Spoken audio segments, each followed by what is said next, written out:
Welcome to the Greatness Together podcast. Curious minds unite. Mother-daughter conversations that delve into the heart of psychology. Thanks for joining us. Simonne, you probably will not be surprised that one of the questions that I get asked most of all, sometimes awkwardly before a keynote, is if I get nervous speaking. Might be.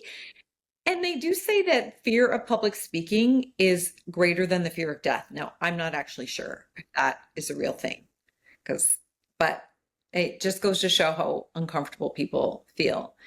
And I was actually thinking about this as we were planning our podcast, and it occurred to me, you at the beginning of university felt really, I don't know if maybe it was shy is the right word, but you did not want. I remember speaking at the dinner table how you did not want to speak up even when asked a question in a seminar. And yet, didn't you just have like a big presentation that you had to do today? How'd it go? Real good, real good. It was quite a large presentation. 20 to 30 minutes of talking, which I know isn't a lot for you because you talk for like so long, but here, that's a big deal. Yeah, Um, it is a big deal. Yeah. Thank you. Yeah, it is. Um, yeah. No, it was good. I felt prepared. I'd been looking over like everything I was gonna say for a couple days, and I was like happy with I was happy with the content in itself. Mhm. Like it wasn't just super boring. Like I actually had like interest in the topic, and I felt good about my vocalizationing, like saying it loud and proud. So the enunciation and the Mm-hmm. pronunciation, yes. Yep. Yep. Yep. Well, you Mm-hmm. just shared around preparing and liking your content are two key things that I remind people. If they feel that they label themselves as a bad public speaker, well, you and I both know as soon as you label yourself as something, then your brain gets all involved and says, "Oh, I guess we're not the type of person who speaks or feels comfortable speaking." And so we want to first of all ditch that label. And I don't know if you remember that we used to say it's not that you're afraid to speak up, it's that you're getting used to and you're getting more comfortable speaking up. So like that's a key thing, I think. But also it's the preparation. The more you're prepared, the more your brain goes, "Oh, I can handle this.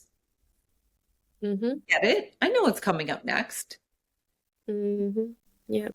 Absolutely. I don't know what the theory is, but it's just like a fact that the more you look at something, even if you are like an expert at something when you were like, I don't know, 10, and then you come back to it when you're 30, like you're way more likely to pick it up quicker and just have a better understanding of it altogether. And that goes for even school presentations. Like the more you say it, the more confident you feel, Yeah. obviously. Yeah, practice. It's that practice repetition, the more it sort of and the earlier you do it, the more you're thinking about it, the more it's Mm-hmm. your subconscious is assimilating different information that you already have. One of the techniques I tell people to do is to know the first three things they're going to say cold. Could be the first three sentences, the first 3 points, the first three slides. I usually say for me though, it's just know the first three sentences because that's about as long as it takes your brain to calm the heck down if it's having a bit of a stress response, like the fight or flight um, response. So you can say to yourself, well, all I have to do is say the first three things. And then usually we're good because we're like, oh, right. I know my content. I know what we're doing. I know these people. Yeah. Yeah. It goes for anything in life, but like how you start something, even how you start your day really determines the rest of the day. How you start your speech or presentation, if it's your first time looking over it since submitting it and you choke up a little bit, not not vomit, but a Yeah. little stutter in there, that would be awkward. That would be awkward. That would be awkward. That would definitely stop your presentation. Yes. Yeah, at that point, just leave the room. No. Yes. Um, Most yeah, teachers. that, Hmm. mm-hmm. Yeah, that can really determine how the rest of it goes. And in the back of your mind, you're always, for the rest of the presentation or whatever, you're just going to be thinking, oh my God, I'm terrible at this, blah, blah, blah, blah, blah. And then you're going to look for, there's so many different theories that are all like basically the same thing, but like confirmation bias or whatever, where it's like Right. you only look for something that confirms your mindset. So you might not look at the 5 sentences you just said perfectly and without looking at the board, but you emphasize on like the one word you stuttered on. Yeah. Oh, So, that's such a good point that cognitive biases comes into this. Negativity bias too, that we pay more attention to negative things than we do yeah. positive things. So what we could have done better, how many of us deliver what other people are saying, wow, that was really great, or wow, Simone, I learned so much from you, and you're not in that state today, which I'm so glad. But I know I can sometimes go, oh, what did I forget? Or what could I have done better? And Mm-hmm. that what you and Dad and Justin will remind me is to say, yeah, but what impact did you have? Like, was anybody better off? They don't really care if you forgot to mention this one thing. Were people clear about things, more motivated, interested? Mm-hmm. I mean, Yeah. even the audience says a lot, like when you're speaking. I know when I was speaking compared to my group, uh, peeps, I had a lot more eyes, but I think I also just scared them because I was speaking like really loudly because I have a fear of because I usually speak so quietly, so I was being very mindful of it. Um, Were you loud talking at them, Simone? So they couldn't not pay attention to you? I did like a big intro to it. I was like, okay. Everybody woke up from their nap. Strategy. They can't not pay Just attention. slammed. Yeah, get their adrenaline rushing, and then their eyes, all they're concentrating is on the lady at the front. Yeah. Loud lady at the front. And that goes to show how far you have come as well, because you would also be quiet. When you would speak up, you would be very quiet. So I love how you just come into yourself, Simone, because you have so much insight and you have so much wisdom in the world as a person, as a curious individual, and as somebody who has learned a heck of a lot in 20 years. The world needs to hear your greatness. So I'm glad that you are speaking it, that you are confidently and loudly enunciating it. And honestly, speaking is one of the most important things, one of the most important skill sets that we need no matter what our career is. Now, if you're going to be a tradesperson, for example, you may never need to publicly speak, but if you're going to be a supervisor, you may need to lead a team meeting or a toolbox like safety debrief. So even somebody who may think that they don't need public speaking in their life will need to feel comfortable speaking publicly while everybody's watching them, through to somebody like you who might speak at professional conferences, be a professor, be a professional, speaker, breakout session speaker, who knows what your career will require you to do. So thank goodness that you already halfway through university have ditched that whole like, I don't want to speak up thing. Yeah, thinking about it now, I really think the main secret is being comfortable. Like that could be in terms of knowing the information you're gonna say super well. Um, just being comfortable in yourself. Like I know last night when I was picking my outfit for today, like I Mm. didn't wear anything like super heavy because I didn't want to be too hot because I know I'd be like uncomfortable in my body. And even last night, like I tried to get to bed a little earlier. And this morning I made sure I was like fed.